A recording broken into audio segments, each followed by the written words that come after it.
mis padres me quitaron mis ahorros de la universidad para comprar una pantalla gigante y transmitir el mundial con mis vecinos. Dijeron que era una inversión familiar. Años después vinieron a pedirme dinero para sus medicinas. Les respondí que se curen viendo repeticiones. Cuando digo que mis papás me jodieron la universidad por un puto televisor gigante, no es una metáfora ni una de esas exageraciones que uno suelta por hacer drama. Fue literal. Yo tenía 18 años, recién había salido de la prepa en Houston y me estaba partiendo la madre en un restaurante de comida rápida al lado de la autopista. El típico local que huele a grasa desde el estacionamiento y donde el piso siempre está un poco pegajoso aunque lo trapees 3 veces. Entraba de noche, salía de madrugada, y cada propina que caía, cada hora extra que me robaba el sueño, iba directo a una cuenta que tenía con mis papás. Según ellos, porque así es más seguro y más fácil para cuando apliques a la universidad. Yo les creí porque quería creerles, porque uno a esa edad todavía piensa que la palabra de tu mamá y tu papá es un techo que no se cae, aunque esté lleno de goteras.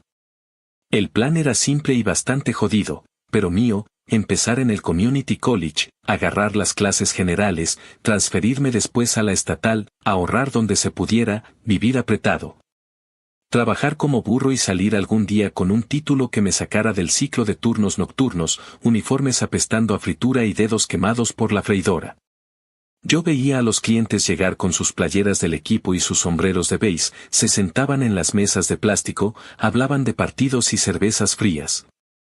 Y yo pensaba que algún día iba a ver los juegos desde un sofá decente y no desde la ventana de la cocina mientras limpiaba la plancha. Junté ahorros durante un año escolar entero, verano incluido.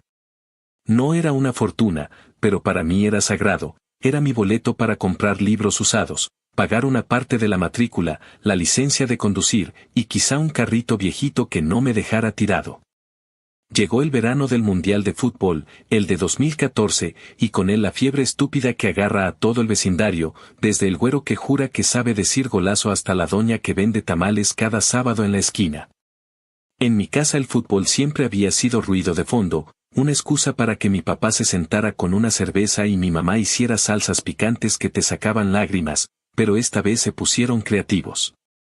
Un viernes regresé del trabajo muerto, con la camisa oliendo a cebolla y a papas, y encontré el patio convertido en una especie de cine al aire libre de barrio, un armatoste de pantalla inflable ocupando media yardita. Cables naranja corriendo por la sala como serpientes, bocinas enormes apoyadas en bancas plegables, y hieleras azules llenas de hielo y latas.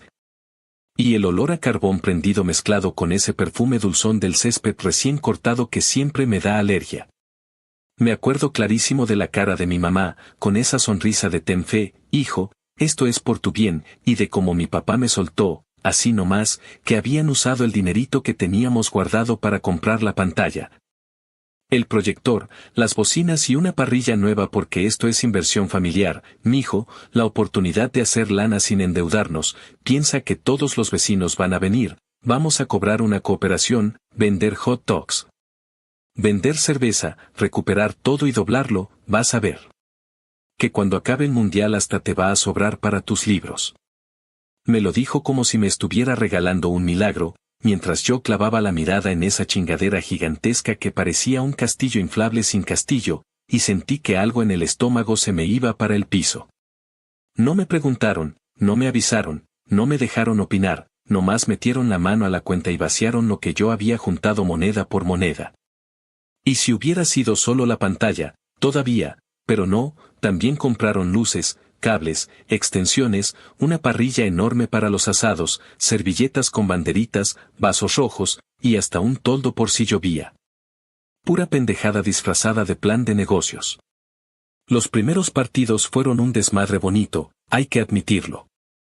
Llegó gente que yo nunca había visto, los de la casa de la esquina con su camioneta vieja, la señora Irma con su nieto cargando una bolsa de hielo, los primos de no sé quién, y hasta Mike, el vecino que siempre anda sin camisa, con una bolsota de papas y la promesa de yo luego pago. La pantalla se veía cabrona, el césped se llenó de sillas plegables, alguien trajo banderitas, y cada gol parecía terremoto. Mi papá, con la visera de vendedor que se compró en la tienda, se movía como gerente de estadio, cooperen, cooperen, la cerveza no cae del cielo. Y mi mamá sudaba frente a la parrilla sacando hamburguesas y jalapeños asados, diciendo que todo por el futuro del niño. Yo estaba ahí, sirviendo vasos, moviendo cables, pensando que a lo mejor, si recuperábamos algo. Quería creerlo con una desesperación que me daba rabia. Pero la realidad en Estados Unidos no perdona las ocurrencias. A la tercera transmisión, el ruido subió, los vecinos que no fueron invitados llamaron a la policía, llegó un patrullero amable pero firme que preguntó por permisos, por licencias para vender alcohol. Por el por qué había gente comparando entradas a un patio que no era negocio. Se armó una discusión, mi papá jurando que es cooperación, oficial, puro apoyo vecinal, y el oficial diciéndole que cooperación las pelotas, que si vas a vender, necesitas permiso, que bajen el volumen, que no haya menores cerca del alcohol, que se cuiden los cables sueltos, que cualquier cosa y se acaba la fiesta. Después de eso, la asistencia bajó, la cooperación se volvió luego te pago, la cerveza empezó a salir de nuestra hielera como agua por coladera. Y la parrilla se volvió un gasto que olía a carne quemada y a billetes que se convertían en humo. Para cuando pasó la segunda semana, ya había más deudas que goles. La gente llegaba, gritaba, se iba, y el bote de la cooperación tenía monedas tristes y billetes arrugados que no alcanzaban ni para reponer el hielo.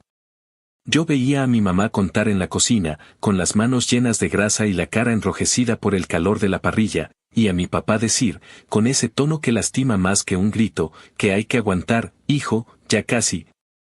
El partido del domingo nos va a levantar, confía, es inversión a futuro.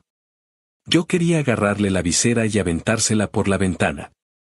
En lugar de eso, me tragué la rabia, me puse a limpiar vasos y a cerrar la manguera, y me fui a dormir con el olor a humo metido en el pelo y la sensación, clarísima, de que me habían robado y encima querían que les aplaudiera.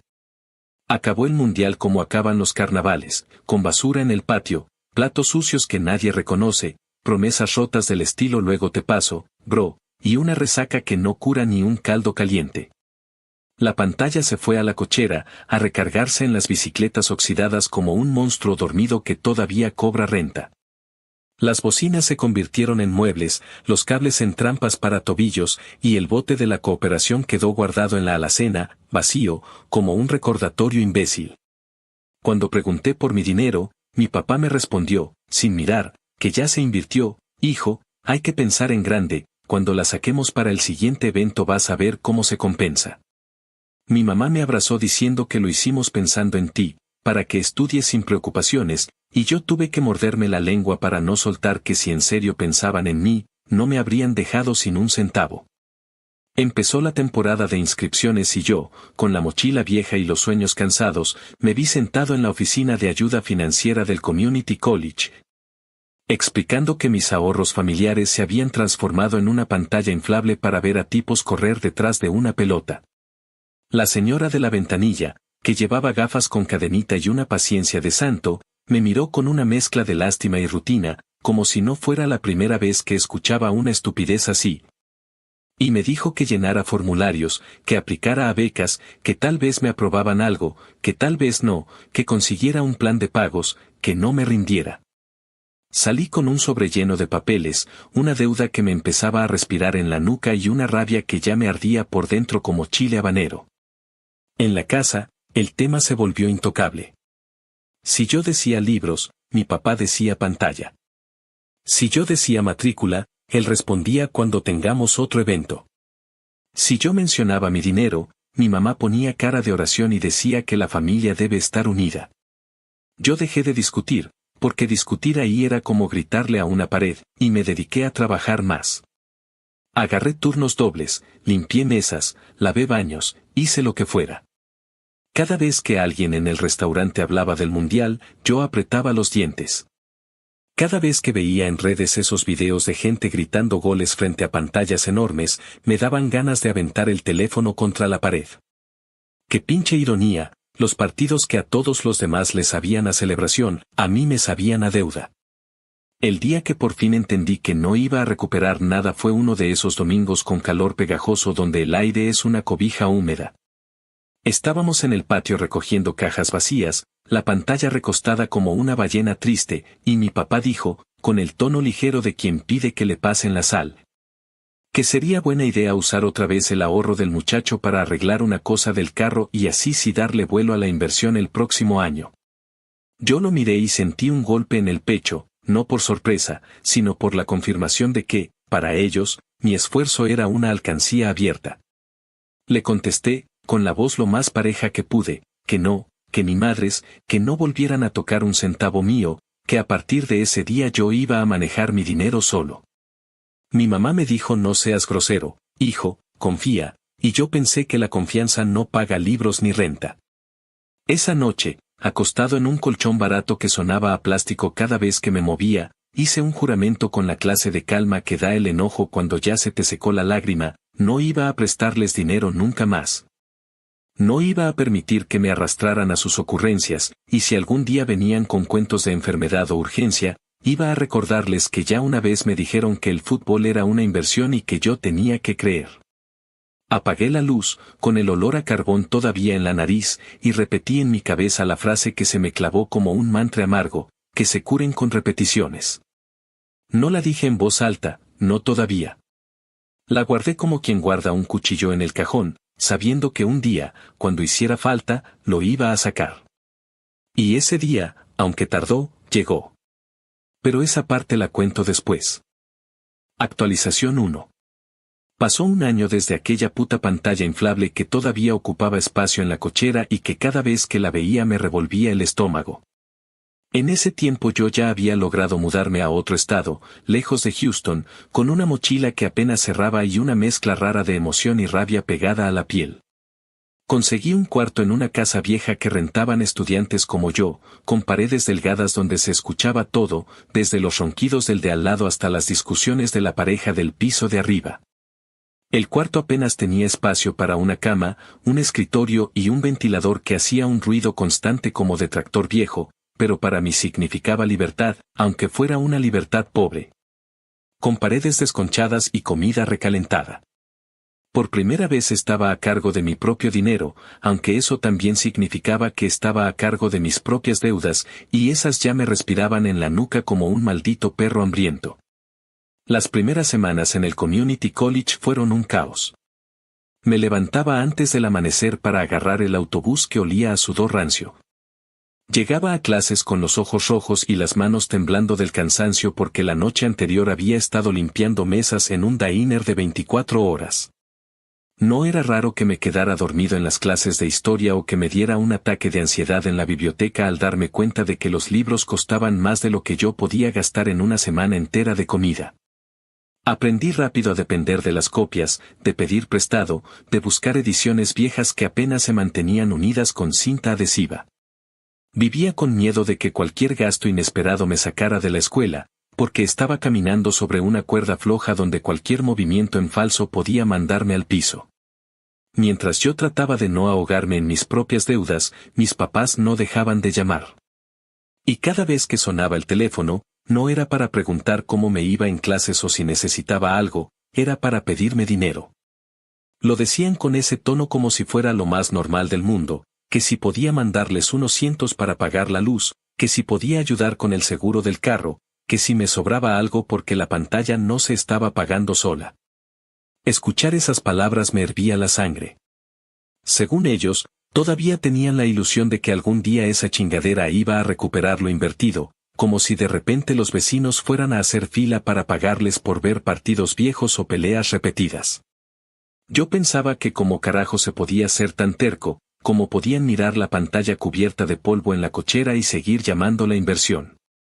Les contestaba con evasivas, con excusas de que no tenía ni $1 extra, y era cierto, porque lo poco que ganaba se iba en renta, transporte, libros y comida barata que muchas veces era solo arroz con frijoles. Pero aun si hubiera tenido dinero, no les habría dado ni un centavo. Hubo una noche en particular que se me quedó grabada. Estaba en mi turno en el diner, eran casi las 3 de la mañana, las luces fluorescentes hacían ver todo más triste de lo que ya era. Y un borracho me dejó un billete de 5 como propina por haberle servido huevos con tocino fríos. Yo me guardé ese billete en la cartera como si fuera oro, porque sabía que me iba a alcanzar para una semana de pan y café barato. Y justo en ese momento me llegó un mensaje de mi mamá que decía que si no podía mandarles algo para cubrir mientras porque el refrigerador se había descompuesto y necesitaban arreglarlo. Me acuerdo de haber mirado el mensaje, de sentir un calor subirme a la cara, y de pensar que ellos mismos habían escogido gastarse mis ahorros en una maldita pantalla para impresionar al vecindario. Cerré el teléfono sin contestar, me fui al baño del restaurante y me vi en el espejo con las ojeras hasta el suelo, con la camisa manchada de grasa, y dije en voz baja que nunca más iba a dejar que me usaran de esa manera. Con el paso de los meses, las llamadas se hicieron más insistentes, casi desesperadas. Mi papá me soltaba discursos de que la familia debía ayudarse, de que si yo estaba estudiando era gracias a ellos, que ahora me tocaba poner de mi parte. Yo apretaba el teléfono contra la oreja y pensaba en esas noches en que yo había regresado del trabajo con los pies destrozados y los ojos a medio cerrar. Solo para encontrarme con la fiesta en el patio y los vecinos tomando cerveza gratis frente a la pantalla que se había comprado con mi esfuerzo. Pensaba en cómo me habían mirado a los ojos cuando me dijeron que era por mi futuro, como si me estuvieran haciendo un favor, cuando en realidad me habían hundido. Y aunque parte de mí todavía sentía ese reflejo de hijo que quiere complacer, la rabia era más fuerte. Les decía que no tenía nada, que no me alcanzaba, que yo también estaba luchando. Era cierto, pero también era una manera de clavarles la misma indiferencia que ellos habían tenido conmigo. Ese primer año lejos de casa me enseñó a tragarme el orgullo, a aceptar que no había marcha atrás y que lo único que me quedaba era seguir empujando hacia adelante aunque todo el cuerpo me doliera. Aprendí a sobrevivir con lo mínimo, a encontrar ofertas en los supermercados, a reciclar ropa usada de tiendas de segunda mano, a cargar una mochila rota que había sido mía desde la preparatoria. Cada vez que veía un partido en la televisión del diner, colgada en la esquina con la señal medio borrosa, me entraba una mezcla de odio y burla, porque mientras los clientes gritaban y aplaudían, yo solo podía pensar en lo que había perdido. Y esa sensación de haber sido traicionado no se fue, al contrario, se hizo más fuerte con cada llamada pidiendo dinero, con cada mentira de que la pantalla todavía tenía futuro. Con cada recuerdo de cómo se reían mis vecinos tomando gratis mientras yo servía vasos y guardaba mi coraje. Ese año cerró con una certeza que me acompañaría siempre, no había familia, ni cariño, ni promesa que valiera la pena si me pedían sacrificarme de nuevo.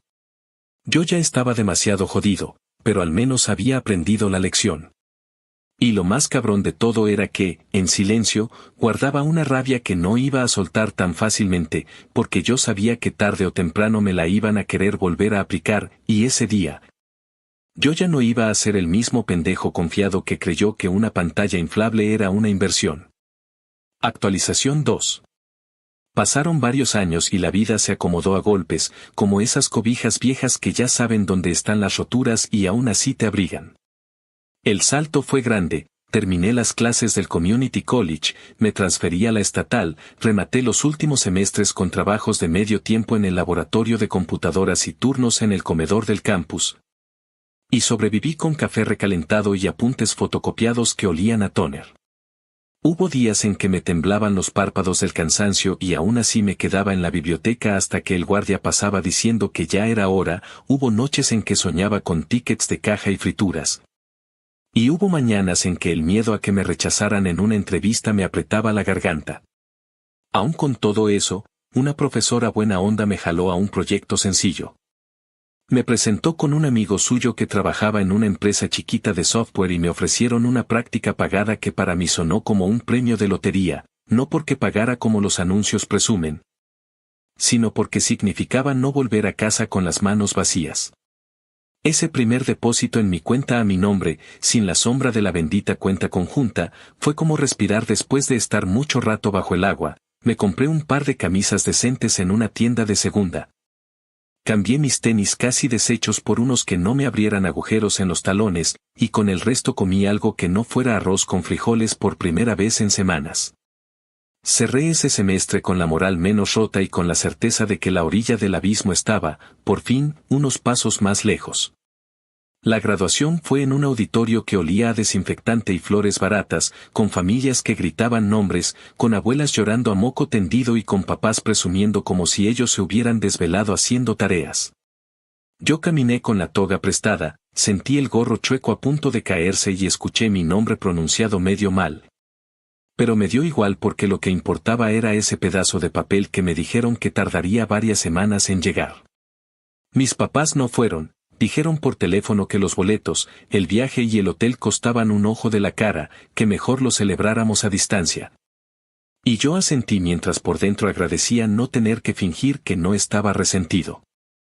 Les mandé una foto con la toga, mi madre contestó con un estamos orgullosos, hijo, sabíamos que lo ibas a lograr, y mi padre, con ese tono de gerente de ideas que no llegan a ningún lado. Agregó que ahora sí venía la etapa buena de la inversión. No pasó ni una semana antes de que empezaran con el cantaleta de siempre, que si podía ayudar con la luz, que si el aire acondicionado se había jodido, que si el techo del patio tenía goteras, que si la cochera necesitaba arreglos porque la pantalla seguía ahí ocupando espacio y no querían que se echara a perder.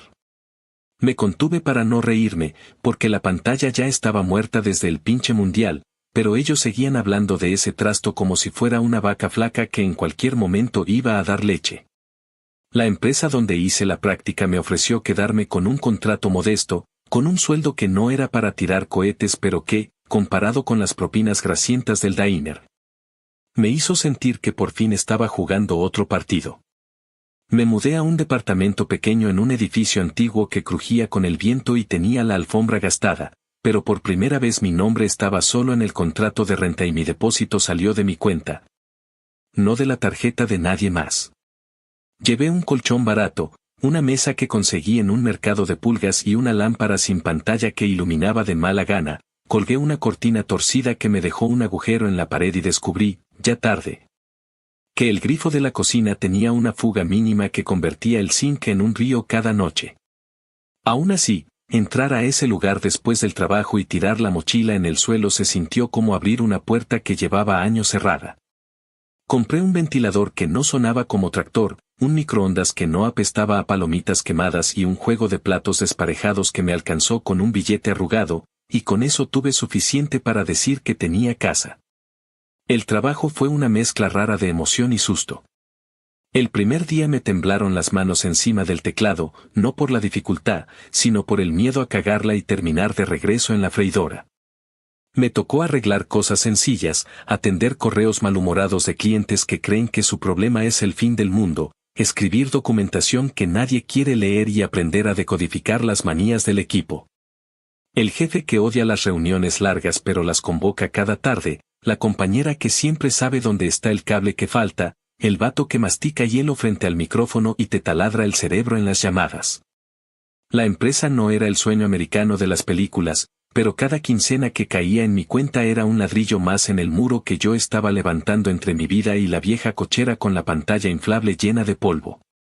Abrí una cuenta de ahorro, pagué un poco a mis préstamos, me compré una chamarra para el invierno que no encontré en rebaja y por eso me dolió. Y empecé a entender la paz chiquita de saber que si se me rompía el celular no iba a tener que elegir entre arreglarlo o comer.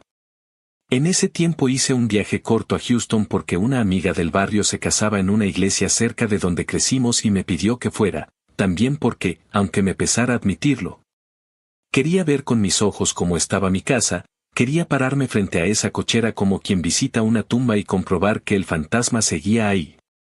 Llegué un viernes por la tarde, el calor me pegó en la cara con ese aire denso que te moja la espalda, y el vecindario olía a gasolina, a carne asada y a basura acumulada en botes que la ciudad recoge tarde. Mi mamá me recibió con un abrazo corto, mi papá con un apretón de mano rígido, y antes de ofrecerme un vaso de agua ya estaban soltando la lista de cosas que había que resolver. El aire acondicionado hacía un ruido que parecía tractor en agonía. El techo del comedor tenía manchas de humedad, la pintura en la fachada se estaba pelando, y la bendita pantalla, en la cochera, estaba recostada sobre unas bicicletas oxidadas, cubierta con una sábana que alguna vez fue blanca. Me agaché, levanté un borde, y encontré polvo, telarañas y el eco de la estupidez. Mi padre, como si estuviera hablando de una reliquia, me dijo que si la limpiábamos y la sacábamos, quizá para los partidos del otoño, se podía pedir cooperación y vender hamburguesas. Le respondí, con la calma que se aprende cuando ya estás harto, que no, que esa chingadera era un muerto que él se empeñaba en maquillar, y que mi dinero no iba a servir para comprarle rubor a un cadáver. La conversación se calentó cuando, después de la cena, soltaron lo que en realidad querían, que si podía prestarles para cambiar el compresor del aire porque en verano la casa era un horno. Que si podía cubrir una parte del recibo de electricidad que les había llegado con recargo, que si podía adelantarles algo para la pintura porque los del vecindario andaban cada vez más estrictos con las fachadas. Yo escuché todo con una paciencia que me sorprendió, quizá porque en mi cabeza yo ya había tomado la decisión años atrás.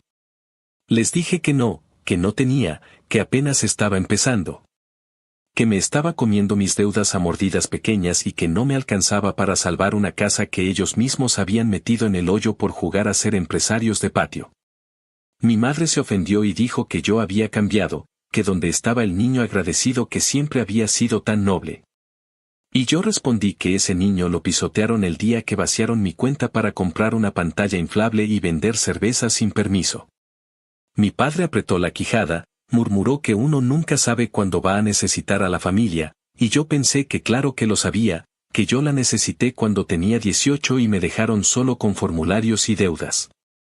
Regresé a mi departamento después de esa visita con una mezcla de alivio y tristeza. Alivio por cerrar la puerta a sus problemas como quien cierra el grifo de una fuga que no te deja dormir, tristeza porque uno no sueña con enojarse con sus papás, uno sueña con que te aplaudan de verdad. No con que te pidan otra vez el mismo favor envenenado. Y sin embargo, algo se acomodó en mí esa semana, la culpa bajó un par de tamaños. Empecé a decir que no sin dar explicaciones larguísimas, empecé a ignorar llamadas cuando veía el nombre de mi papá parpadear en la pantalla. Empecé a contestar mensajes con una frase cortita que a veces era solo un no puedo. Les mandé un enlace para que aplicaran a programas de asistencia de la ciudad y me respondieron que esos papeles eran un lío, que mejor yo los ayudara y listo. Corté la charla en seco, porque no iba a ponerme a usar mi poca paz emocional para tapar una fuga que ellos hacían más grande cada vez que alguien les decía que sí. En el trabajo me dieron una promoción chiquita, esas que no te cambian la vida pero te hacen dormir con la sensación de que al menos no estás parado en el mismo sitio. Con ese empujón armé un fondo de emergencia que me daba orgullo, me cambié a un departamento igual de pequeño pero que no olía a humedad. Compré una mesa que no se tambaleaba y regalé la lámpara sin pantalla porque cada vez que la veía me recordaba a esos años de improvisar con lo que había.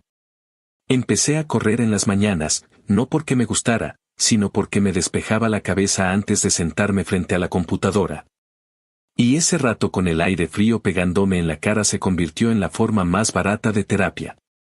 Algunos domingos me iba a un parque a leer cosas que no fueran tutoriales ni correos de clientes enojados, y poco a poco, sin darme cuenta, dejé de sentir que estaba midiéndome con mi pasado cada vez que pagaba una cuenta. Mis papás siguieron llamando de vez en cuando, siempre con una historia nueva que olía a lo mismo.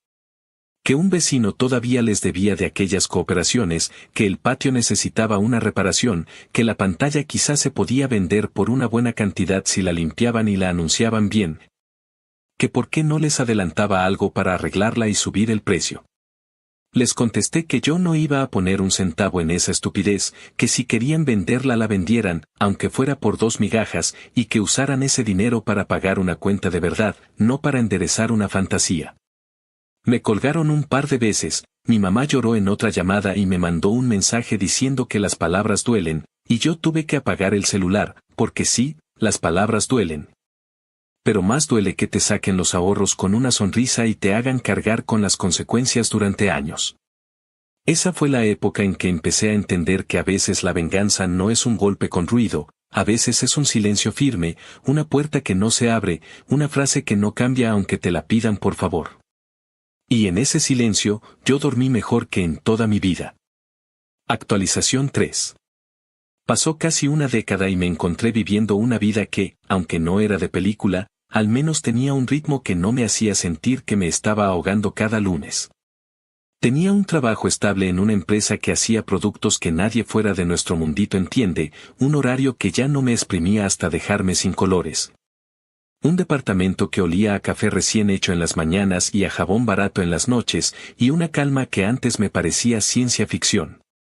Había aprendido a cocinar decentemente, había pagado una buena parte de mis préstamos estudiantiles a mordidas tercas.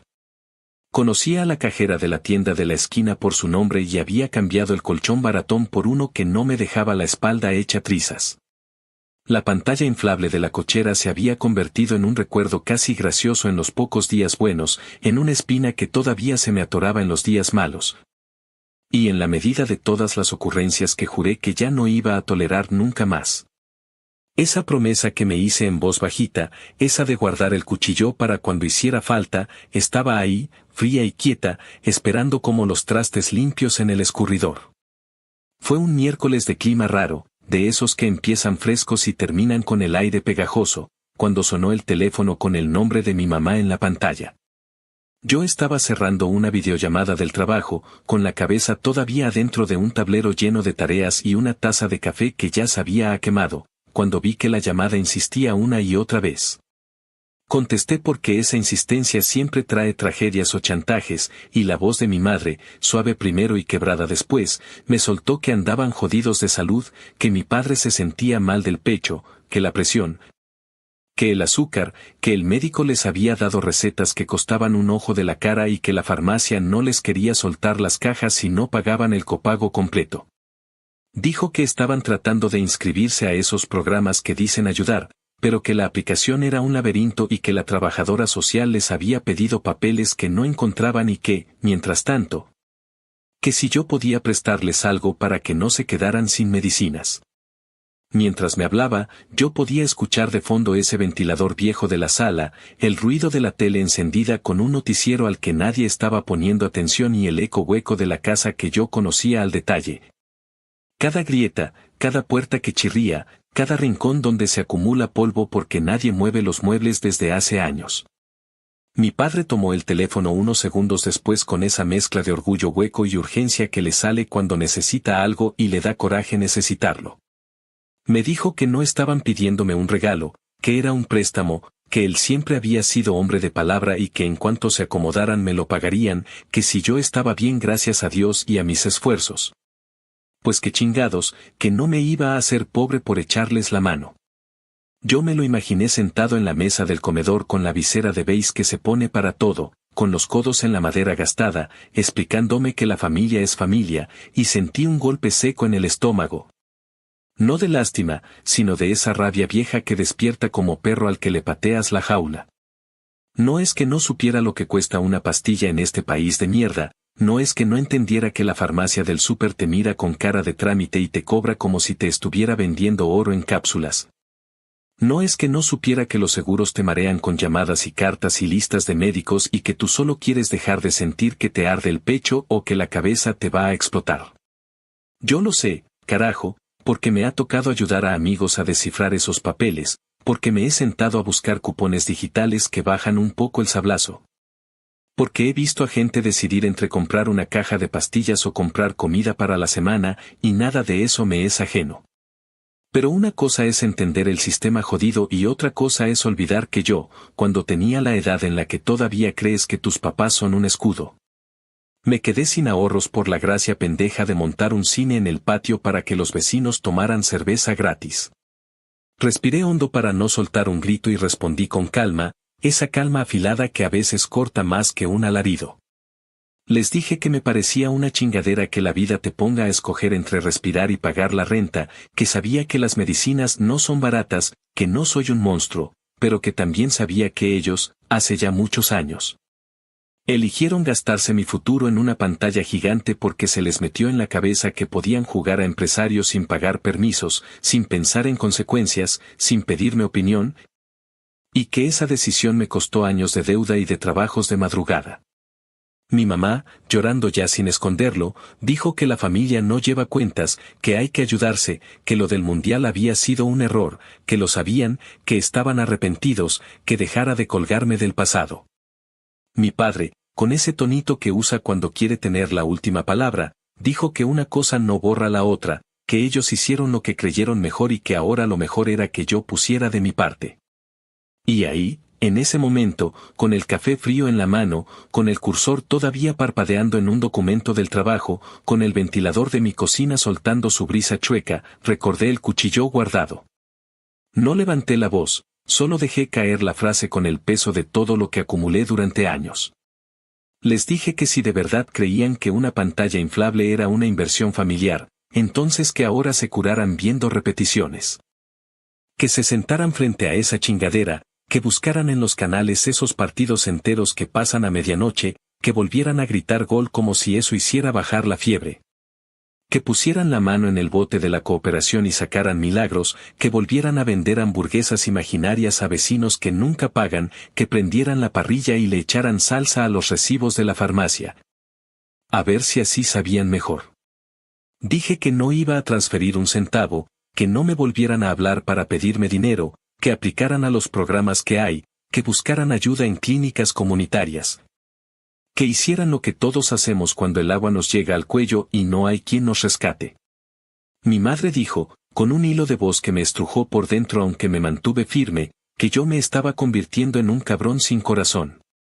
Contesté que corazón sí tengo, lo que ya no tengo es amnesia, y que si algo me había enseñado este país es que la factura siempre llega, aunque sea tarde y con recargo, y que su factura venía con pantalla inflable incluida. Hubo un silencio largo, de esos que hacen ruido. Escuché un golpe a lo lejos, quizá la puerta del refrigerador, quizá mi padre golpeando la mesa, y entonces mi hermana se metió a la llamada como intermediaria espontánea, con esa voz de bombero cansado que ya me sé. Dijo que si podía mandar aunque fuera una parte, que luego ella me la regresaba, que no dejara que el orgullo nos partiera más, que no todo tiene que ser venganza. Y yo tuve que morderme la lengua para no preguntarle dónde estaba esa diplomacia cuando la pantalla se pagó con mi cuenta sin preguntar. Le expliqué, no para convencerla, sino para dejar constancia, que decir que no a veces es la única forma de que la lección llegue donde tiene que llegar. Que yo no iba a financiar el resultado de la misma terquedad que me arruinó los 18. Ella suspiró, me acusó de rencoroso, me dijo que algún día me iba a arrepentir, y yo colgué, porque no estaba obligado a escuchar la letanía completa.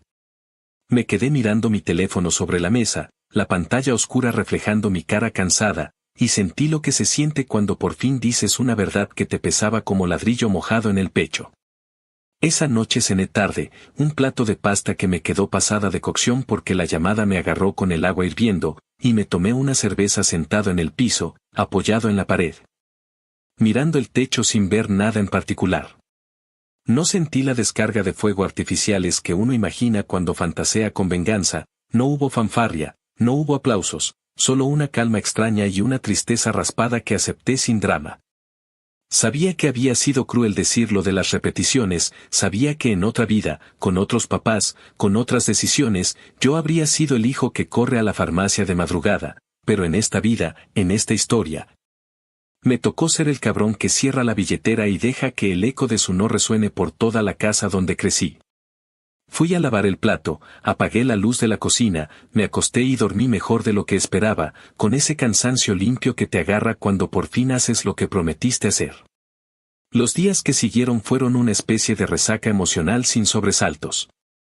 Mi madre me bloqueó en el teléfono por un tiempo, mi padre mandó un mensaje con una frase sosa de esas que parecen proverbio barato sobre el destino y la rueda de la vida. Mi hermana me lanzó un par de indirectas en un chat familiar que todavía no entiendo por qué no abandono, y yo me refugié en mis rutinas, en mis llamadas con amigos, en mis carreras torpes por la mañana. En mis series a medio ver, en mis listas de mercado, en la terquedad de seguir pagando préstamos con el mismo ritmo de siempre. Un domingo de esos sin plan limpié el closet y encontré, al fondo de una caja, una camiseta vieja con manchas de carbón que me devolvió de un golpe al patio donde empezó todo, la olí, me reí sin gracia. La tiré a la basura y, por primera vez, sentí que la pantalla inflable ya no era un monstruo pegado a mi espalda, sino un cadáver frío que yo había enterrado a punta de no. Con el paso de las semanas me enteré por un vecino de mis papás, uno de esos señores que saludan con sombrero y que se saben todos los chismes. Que habían ido a una clínica comunitaria donde les consiguieron descuentos y que la iglesia del barrio había organizado una colecta para ayudar a varios mayores con medicinas, mis papás incluidos. Me dio gusto, sí, porque no soy un ogro, pero también me dio una confirmación que necesitaba. Había maneras, jodidas pero reales, de resolver sin venir a pedirme que yo volviera a pagar la cuota de una estupidez vieja. Pensé en llamarlos para preguntarles cómo se sentían, pero me detuve, no por orgullo, sino por salud mental. Porque a veces el silencio es la única frontera que te protege de volver a ser el adolescente que consiente mierdas para que no lo dejen de querer. A partir de ese día, la frase que tiré como un ladrillo en medio de la sala dejó de ser una fantasía y se volvió una frontera clara. No fue un misil, fue una puerta que cerré con vuelta de llave. Y sí, duelen los cierres, duelen las madres, duele la familia cuando se bifurca, pero también alivia recuperar la dignidad que te arrebatan de joven con cuentos de inversiones familiares. Si quieren llamarle venganza, que así sea, para mí fue otra cosa, una manera de decirle al chamaco que fui que ya no iba a permitir que lo usaran de cajero automático con pretexto de amor.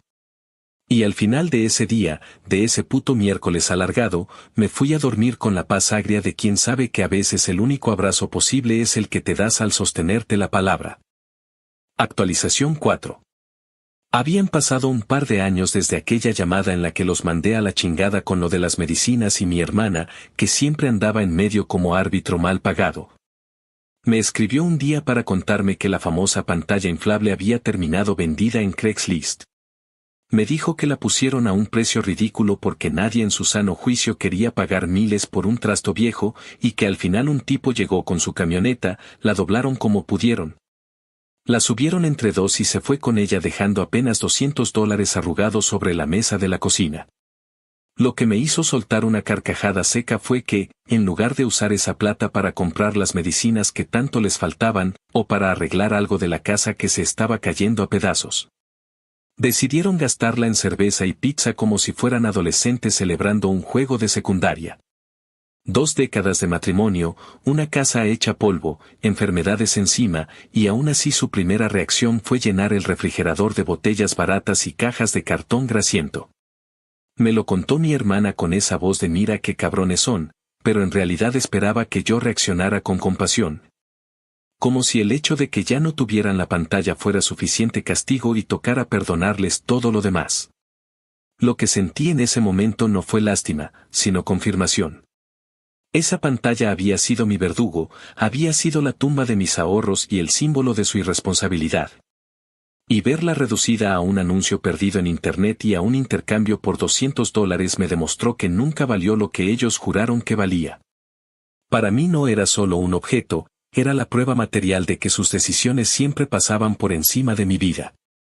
Y cuando me enteré de que con esa miseria de dinero lo único que hicieron fue embriagarse y atragantarse de queso y pepperoni, me reí, pero no con humor, sino con esa risa amarga de quien ya no tiene lágrimas para gastar. Mi hermana me dijo que era un culero, que como podía alegrarme de ver a mis papás así, que ellos también eran humanos y que estaban pagando caro sus errores. Yo le contesté que ellos me hicieron pagar a mí mucho antes, que mientras yo me rompía la espalda en turnos dobles para juntar mis centavos, ellos jugaban a ser empresarios de barrio con mis ahorros. Ella me respondió que no se trataba de competir en sufrimientos, que yo ya había salido adelante y que ellos estaban en el suelo. Pero lo que ella nunca entendió fue que salir adelante no borra la deuda emocional de haber sido traicionado cuando más necesitabas apoyo. Con el tiempo empecé a notar que la rabia que antes me quemaba se había transformado en otra cosa, en un cansancio hondo, en una distancia que ya no necesitaba gritos ni discusiones. No era que me hubiera olvidado de todo, era más bien que la indiferencia empezó a ocupar el lugar donde antes ardía el coraje. La noticia de la venta de la pantalla me llegó un martes cualquiera y la procesé como se procesa un cambio en el clima, con un encogimiento de hombros. Lo que para ellos había sido la peor inversión de sus vidas, para mí se había vuelto solo un recordatorio de que las promesas vacías tarde o temprano se derrumban solas. Y cuando mi hermana me acusaba de cruel, de rencoroso, de insensible, yo le decía que simplemente había aprendido a dejar de ser el cajero automático emocional de una familia que nunca dudó en vaciar mi cuenta cuando les convino. La casa donde crecí se convirtió en una especie de ruina lenta. Mi hermana me mandaba fotos del patio con el césped crecido, de las paredes con humedad, de la cochera que ya no tenía pantalla pero seguía llena de chatarra. Me contaba que los vecinos murmuraban, que algunos incluso se burlaban recordando las fiestas del mundial, que mis padres ya casi no salían a platicar como antes, que la vergüenza los tenía encerrados. Yo escuchaba todo eso con una mezcla rara de alivio y pena. Alivio porque, aunque sonara cruel, cada grieta de esa casa era una consecuencia de sus propias decisiones, no de las mías. Pena porque, a fin de cuentas, ahí había crecido yo, ahí había aprendido a andar en bicicleta, ahí había celebrado mis primeros cumpleaños, y verla desmoronarse era como ver morir un pedazo de mi infancia. Pero en lugar de correr a rescatarla con dinero que me había costado sangre, yo me quedaba en mi departamento, pagando mis cuentas a tiempo, comprando muebles que no eran de segunda mano. Planeando viajes pequeños que me recordaban que ya no vivía con la soga al cuello. Hubo una tarde en que mi hermana me llamó después de visitar a mis papás y me dijo, con voz temblorosa, que yo estaba siendo demasiado duro, que ellos estaban realmente arrepentidos. Que hasta habían dicho que si pudieran volver atrás nunca habrían tocado mi dinero. Me quedé callado un rato antes de contestar, porque lo que me vino a la mente no fue ternura, sino cinismo. Le respondí que los arrepentimientos a toro pasado son baratos, que cualquiera puede decir que cambiaría las cosas cuando ya no tiene nada que perder. Que la verdadera prueba habría sido hace 10 años cuando yo necesitaba cada centavo y ellos me dejaron con las manos vacías. Ella se enojó, me dijo que hablaba como un extraño, que ya no me reconocía, que el rencor me estaba pudriendo por dentro.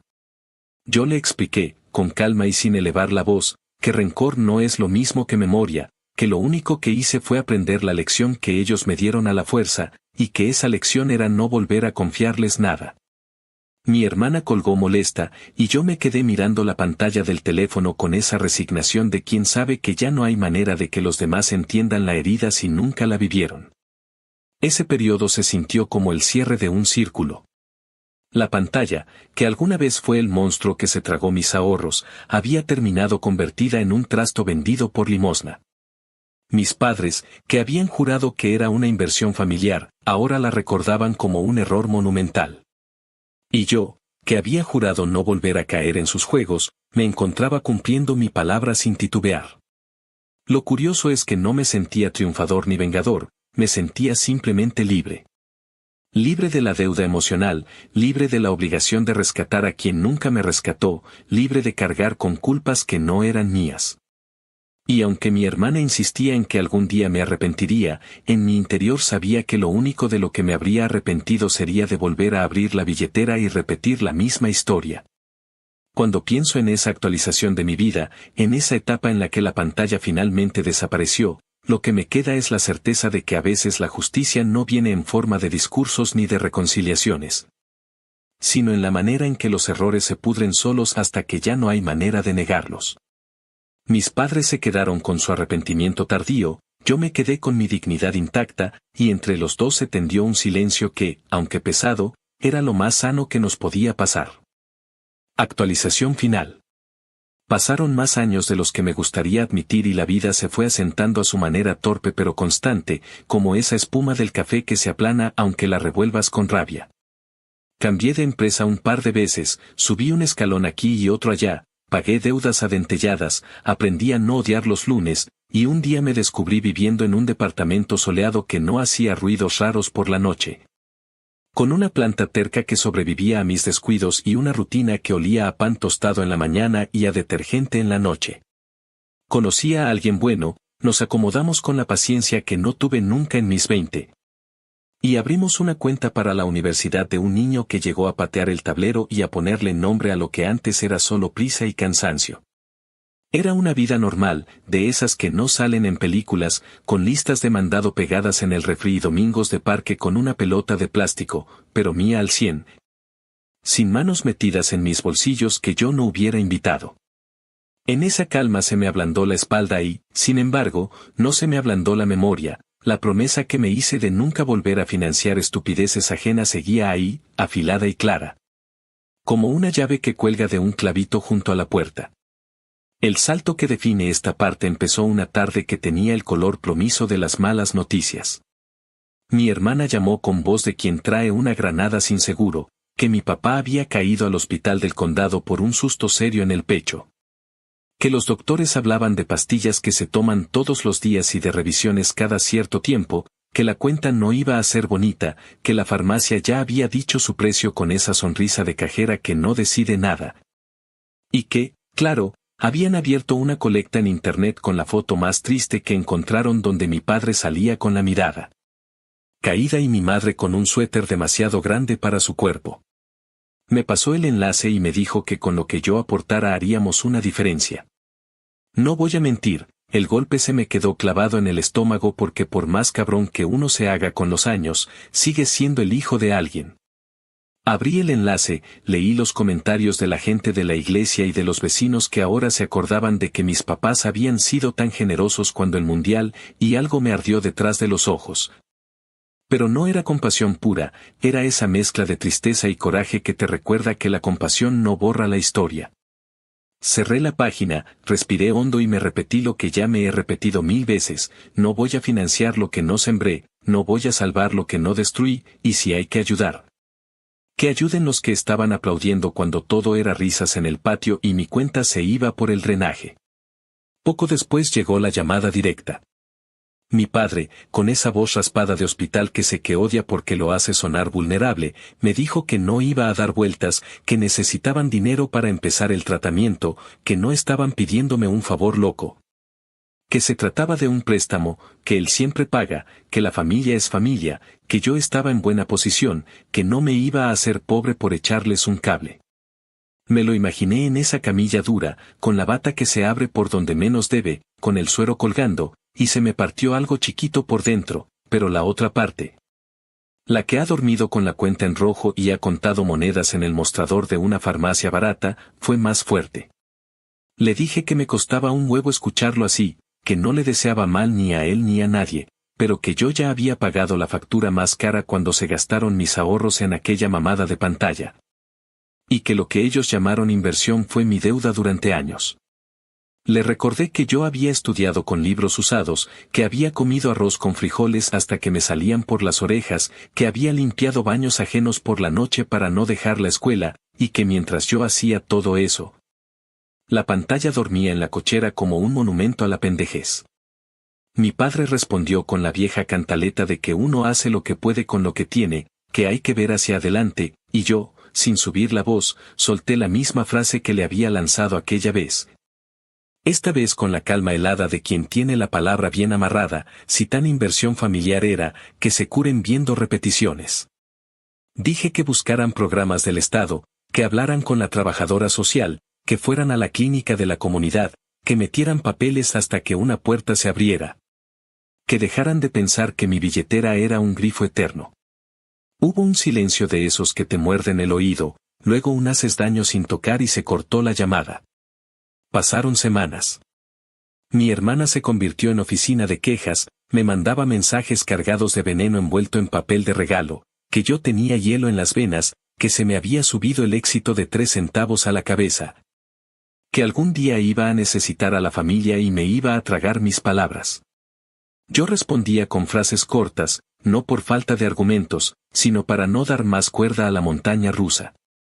Mientras tanto, en mi casa la vida seguía con su paso de animal manso, despertábamos temprano, preparábamos leche y café, salíamos a hacer filas normales de gente normal, pagábamos cuentas, lavábamos ropa. Resolvíamos berrinches pequeños que valen más que cualquier junta con jefes. En el trabajo, un compañero me contó sin querer su propia historia con unos padres que confundieron amor con control y me soltó, casi riéndose, que a veces la venganza más honesta es poner límites y mantenerlos como perro guardián. No necesité que me dijera nada más.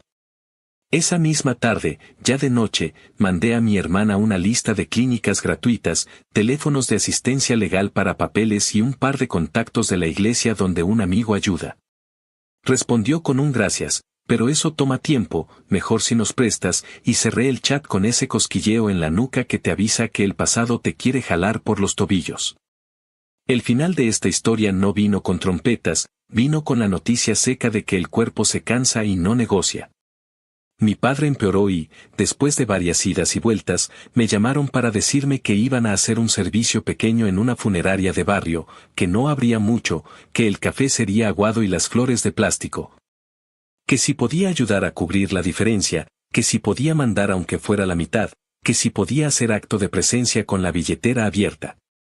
Fui, porque soy cabrón pero no soy de piedra, porque el cierre también es para uno, porque hay cosas que no se arreglan con dinero ni con distancia. La funeraria olía a desinfectante dulce y a alfombra húmeda, la recepcionista tenía cara de haber visto todas las tristezas del mundo, y en la sala había sillas plegables, un crucifijo colgado chueco y un termo de café que calentaba más las manos que las tripas. Mi madre me abrazó con un llanto cansado y un reproche escondido, mi hermana me miró buscando una grieta, y yo saludé como se saluda a los primos con los que ya no compartes ni el apellido. Escuché palabras de consuelo que flotaban como globos desinflados, le vi la cara a mi viejo en una foto de la mesa y pensé que la vida es una broma pesada que no entiende de cuentas pendientes. Cuando llegó el momento del sobre Manila, del falta esto, del cómo le hacemos, del si todos ponemos, yo saqué la voz que ya conocían y dije que no iba a pagar deudas que no eran mías.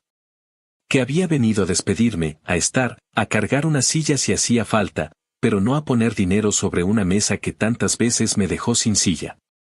Esa noche regresé a mi departamento tarde, con el saco oliendo a incienso barato y a tristeza vieja, y me preparé un sándwich de lo que había.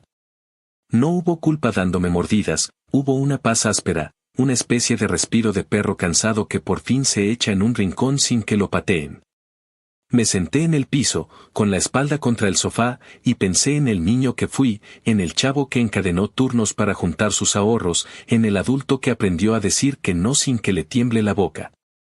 Pensé en mi hijo dormido en su cuarto, en la cuenta que abrimos para su escuela, en cómo cada depósito, por pequeño que sea, es un ladrillo que no voy a permitir que nadie quite para armar fiestas en el patio. Me prometí, otra vez y ahora en voz alta, que el dinero de la escuela no se toca para pendejadas, que la familia se demuestra con actos y no con sablazos disfrazados de amor, que el cariño se cuida, no se cobra a intereses. Al día siguiente hice algo que me debí desde hace años, saqué de una caja vieja la foto más decente que tengo de mi graduación, esa donde traigo el gorro chueco y la sonrisa cansada. Y la enmarqué junto a la mesa donde trabajamos. No porque me crea un héroe, sino porque ese papel me lo pagué a sangre y no pienso olvidarlo.